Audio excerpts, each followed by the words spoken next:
Qui es-tu? J'ai vu tant de braconniers qui se déguisent en maître des cocons. Si tu es réellement un maître des cocons, joue de la flûte. Vas-y, je t'écoute.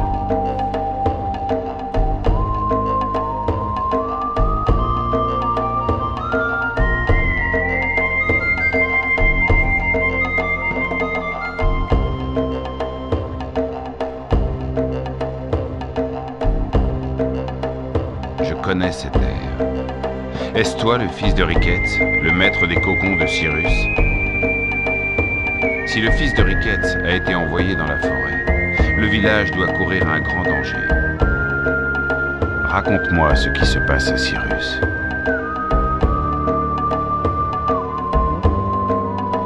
Je vois. Ainsi, les Oni-Boubou ont réussi à atteindre Cyrus. Et tu es venu chercher l'herbe de calebasse. Ton père ne me pardonnerait jamais si je te laissais partir comme ça dans la forêt. Car je suppose que, mis à part cet air de flûte, tu ne connais encore rien d'autre. En souvenir de mon ami Ricketts, je t'initierai au combat des maîtres des cocons. Je suis Coris, le maître des cocons bleus.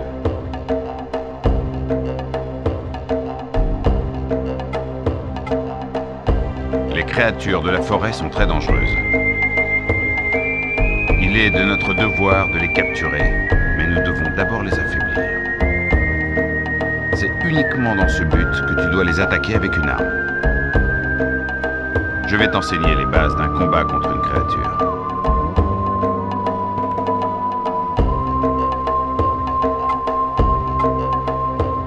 Au fait, j'espère que tu as pris des herbes mugwort. Elles soigneront tes blessures et réduiront les effets de la fatigue après un combat. Je te les donne. Prends-les.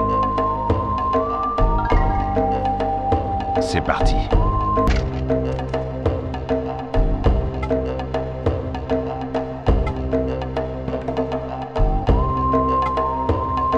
Le son de ta flûte devra apaiser les âmes des créatures. Leur emprisonnement dans des cocons vides s'appelle la capture. Tu vas apprendre les principes de base en combattant une créature.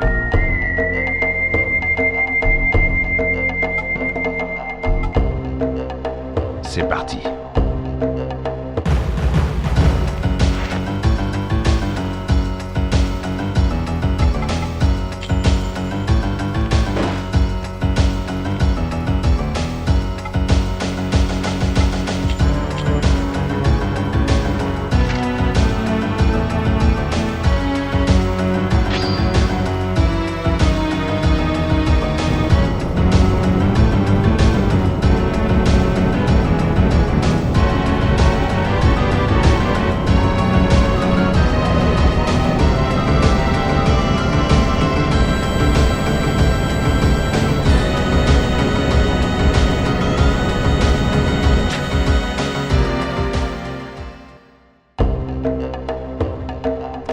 C'est ça, à peu de choses près.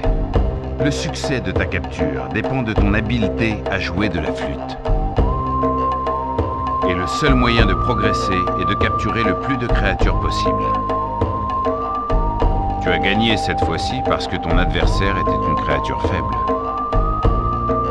Ce ne sera pas toujours si facile. Plus tu t'entraîneras, plus tu auras de facilité à capturer des créatures. N'oublie pas que ton nombre de cocons vides est limité.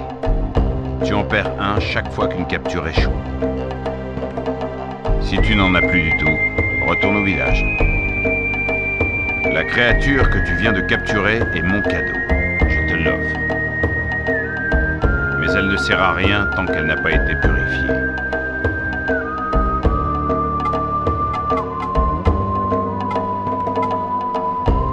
Plus tes créatures magiques remportent de victoires, plus elles gagnent en puissance.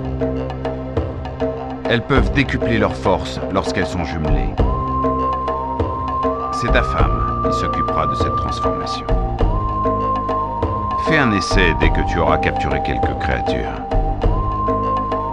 Mais attention, si le jumelage permet de transmettre les caractéristiques originales des deux créatures aux mutants, il ne peut ni améliorer ni affaiblir leurs propriétés élémentaires et leurs compétences particulières. C'est la seule chose que je ne peux t'enseigner. Toi seul peux apprendre à maîtriser ce procédé.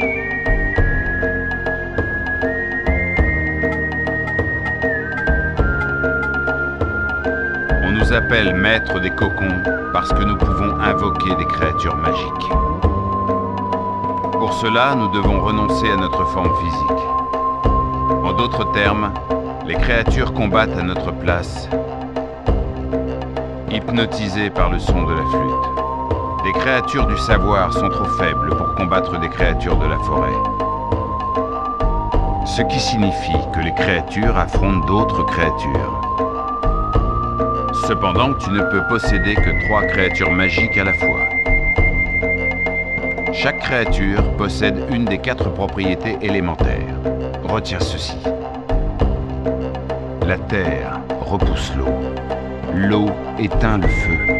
Le feu élimine l'air. Et le vent chasse la terre.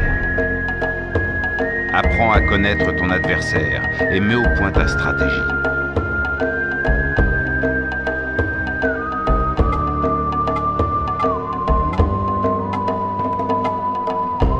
Parfait. À présent, il te suffit d'appliquer tout ce que tu viens d'apprendre. Ma cabane se situe en pleine forêt. Si tu y arrives sain et sauf, tu recevras ma bénédiction. Ô fils du lion de Parel, sois un maître des cocons digne de ton